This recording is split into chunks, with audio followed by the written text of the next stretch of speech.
people get offended when they mistake the subject of a joke with the actual target. Yeah. And they're not necessarily the same thing. You can make jokes about any subject. It depends what the joke is. Yeah. There's no rules. You can't joke about this. You can. You should be able to. You just can. Yeah. Okay? And there's nothing sacred. Well, that's really. the point. There's nothing sacred. In a world where saying the wrong thing can get you cancelled in an instant, Ricky Gervais is the hero we didn't know we needed. He's like a comedic surgeon, cutting through the absurdity with razor-sharp sarcasm. Prepare to watch as Ricky Gervais dismantles woke culture, all while laughing his way to the bank.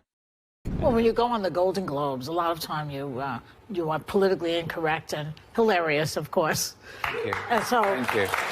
So this is, Well, yeah. Yeah, well, that's the thing about offence, isn't it? When people say they're offended, it's that just because you're offended, it doesn't mean you're right, you know? It's... offence is about feelings, and feelings are personal. Some people are offended by equality. So what? You know, so you can't second-guess people. If you try and please everyone, you'll please no one. With comedy as well, I think you've got to deal with taboos and contentious issues, and sometimes you deal in irony, and some people don't get that, but...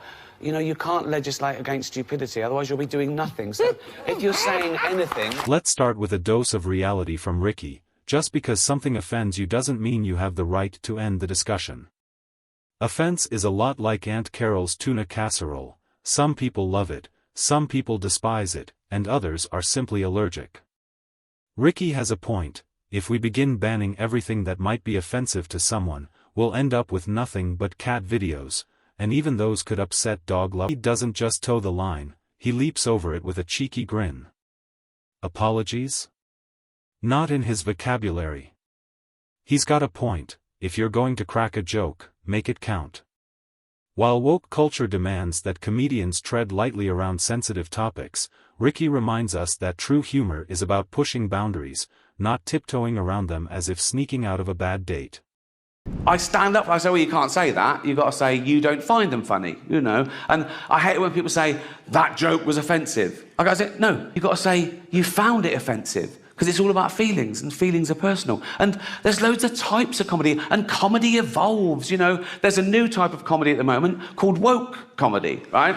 No, it's very progressive, you know. There are some clubs now where the comedian has to sign a thing saying he won't say anything contentious or he won't say anything that could offend anyone. It's a safe space for the audience. Woke comedy. And I tried to watch a bit of it, and I decided I'd rather watch Louis C.K. masturbate. Can't mention him anymore. He's cancelled. Ricky gave it a shot so you wouldn't have to. It's like going to a buffet only to find everything is gluten-free and tastes like cardboard. Comedy needs an edge, a punchline that makes you think, did he really just say that? Woke comedy is like a joke that apologizes before it even lands its punchline. It's no surprise that Ricky prefers watching Louis C.K., at least Louis C.K. is still delivering sharp, impactful punches. Oh, women. Not all women, I mean the old-fashioned ones, you know, the old-fashioned women. Oh, God, you know, the ones with wombs. Oh. Those fucking dinosaurs. No,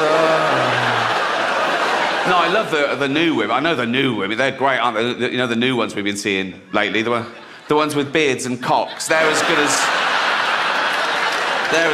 gold. I love them. No, it's the old-fashioned. And now the old-fashioned, they go like, oh, they want to use our toilets. Why shouldn't they use your toilets? For ladies. They are ladies. Look at their pronouns. What about this person isn't a lady? Well, his penis. Her penis, you fucking bigot.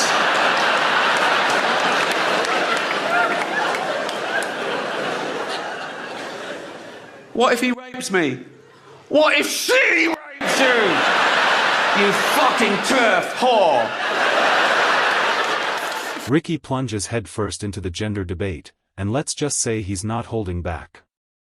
He has a talent for highlighting the absurdities that woke culture tries to normalize, like insisting a square peg should fit into a round hole. It just doesn't work. No amount of name-calling like bigot will change that. Ricky's humor is sharp and unrelenting, but sometimes the truth is painful and hilarious. Let's dive into Ricky's latest take. Let's have a look at Ricky Gervais. Hi guys, Ricky G here, wellness and beauty influencer. As a celebrity, I know all about stuff, like science and politics. So trust me when I tell you who you should vote for. If you don't vote the right way, that's like a hate crime. It makes me sad and angry, and I'll leave the country. You don't want that. Ricky's take on influencers is like a refreshing breeze, if that breeze was laced with sarcasm and the unmistakable aroma of reality. The notion that someone promoting detox teas and hair gummies on Instagram should serve as our moral guide is as ridiculous as it sounds. Ricky humorously critiques the absurdity of a world where the most followed person dictates how we should live. And if they threaten to leave the country, well, let them walk out the door. As it was, I didn't have to worry about offending anyone because it just happened, so... And the big controversy last time I did it was a Caitlyn Jenner joke, right? Oh, outrage on Twitter the next day. And by outrage, I mean a couple of people going, it was transphobic. It wasn't transphobic in the slightest. It was a joke about a trans person, but the joke had nothing to do with that aspect of her existence. And that's the other thing about offence. People get offended when they mistake the subject of a joke with the actual target, and they're not necessarily the same. I'll tell you the joke. You make your own minds up. Right. So... It's live, so they go, and now your host for the 68th Annual Golden Globe Awards, please welcome Ricky Gervais. They go, and they're all clapping, all the actors are looking up, smiling at me nervously. It's brilliant, right? So I just go, relax, I'm going to be nice tonight. I've changed. Not as much as Bruce Jenner, obviously.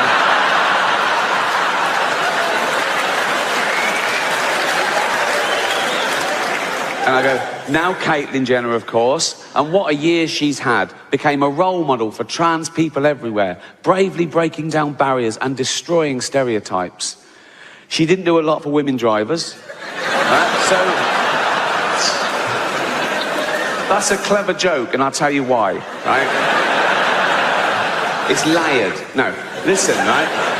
The subject of that joke is stereotypes. I'm playing with the notion of stereotypes, right? So I start off saying, she's a real woman. Some would say a liberal, progressive attitude. Then I go, oh, if she's a real woman, I hit them with the old-fashioned reactionary stereotype. She must be a bad driver then, right? And the target of the joke is a celebrity killing someone in their car. Let's not forget that, shall we? A celebrity killing someone in their car, running home and popping on a dress. That's the target of the joke, just so we're clear, okay? She was interviewed about a week later at some press conference for a show she was launching, now cancelled. And the press were around and one of them said, what do you think of the Ricky Gervais joke? And she went, maybe I should host the Golden Globes, right? And they tweeted that, and they atted me in, because they want a celebrity feud, you know? It was clickbait, so I rose to the bait, obviously. I just sent back, let her host, just don't let her drive.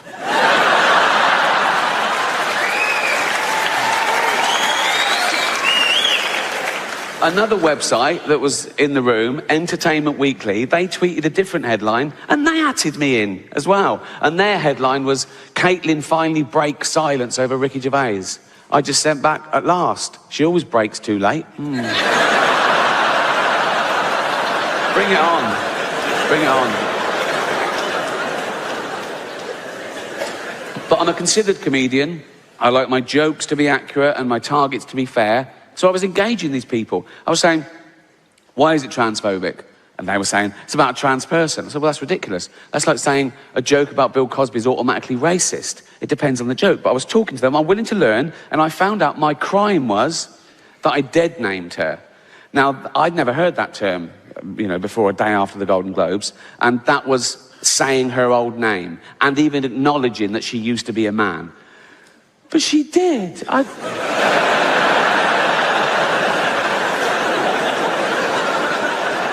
I saw him on the Olympic Games. It was decathlete. It was in everything. He was all over the place. Shot put and pole vault. He won a medal. He was famous. He was on telly all the time. But, you know, a big, famous man. with a huge, I don't know, but I mean, I'm guessing he probably, he's a big, but I've learnt my lesson. Now, I'd never dead name her now. Now I know it's wrong, I'd never dead name her now. But like years ago, when, you know, she was a This a is man. classic Ricky, taking a controversy and flipping it on its head. The Caitlyn Jenner joke wasn't about Jenner's gender, it was a critique of the absurdity in celebrity culture. If you're famous enough, you can get away with almost anything and still be celebrated as a hero. Ricky isn't buying into that narrative, and neither should we. He's cutting through the hype to remind us that actions have consequences, regardless of who you are or how you identify. I tout its commitment to dignity, but it's hard to take that seriously when they're paying workers mere pennies to produce your iPhone. Rick isn't letting them off the hook, and we're here for it. It's like watching a magician expose their own trick, it's all just smoke and mirrors, and Rick is the one pulling back the curtain. While woke culture often points fingers, Rick reminds us that sometimes those fingers are pointing at hypocrisy. Oh, I was salivating. Honestly, I got an adrenaline rush thinking of, you know, what I could say and whether I'd have to go to jail. And you know, I like that opportunity because I do like that, you know, when there's a tension, when there's an elephant in the room. Although he wasn't there this year.